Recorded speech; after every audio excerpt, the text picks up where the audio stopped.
ഒരു പെണ്ണിനെ റേപ്പ് ചെയ്ത കാര്യം പറയുന്നത് ചിരിച്ചുകൊണ്ട് ഭയങ്കര സന്തോഷത്തോടുകൂടിയാണ് സംസാരിക്കുന്നത്.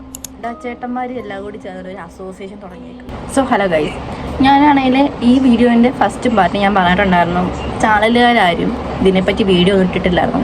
ഞാൻ ഈ വീഡിയോ ഇട്ട് കഴിഞ്ഞ ശേഷമാണ് എനിക്ക് ഇതിനെപ്പറ്റിയുള്ള റീലും റിപ്പോർട്ടർ ചാനലൊക്കെ ഇട്ടേക്കുന്ന ന്യൂസ് എനിക്ക് വന്നത്. അങ്ങനെ ആ ന്യൂസ് ഞാൻ കണ്ടപ്പോൾ വേറെ സംഭവം എന്ന് വെച്ചാൽ, ന്യൂസ് ഇടുന്നതൊക്കെ ഒക്കെ നല്ല കാര്യം, ന്യൂസിലെ പുള്ളിക്കാരി ഭയങ്കര സന്തോഷത്തോടു കൂടിയാണ് സംസാരിക്കുന്നത്. അത് എങ്ങനെയെന്ന് പറഞ്ഞാൽ നിങ്ങളിത് കാണും. ഇവിടെ കൊച്ചി നഗരത്തിൽ ഒരു യുവതിയെ കത്തികാട്ടി ഭീഷണിപ്പെടുത്തി പീഡിപ്പിക്കാൻ ശ്രമിച്ച കേസിൽ മുഖ്യപ്രതിക്കായുള്ള അന്വേഷണം. ഒരു പെണ്ണിനെ റേപ്പ് ചെയ്ത കാര്യം പറയുന്നത് ചിരിച്ചുകൊണ്ട്. വേറെ തമാശ എന്ന് വെച്ചാൽ, കൊല്ലത്താന്ന് തോന്നുന്നു, കുറേ ഗുണ്ടാച്ചേട്ടന്മാർ എല്ലാം കൂടി ചേർന്ന് ഒരു അസോസിയേഷൻ തുടങ്ങിയേക്കുന്നു. എന്തോ ചെയ്യാലോ, അതങ്ങനെ.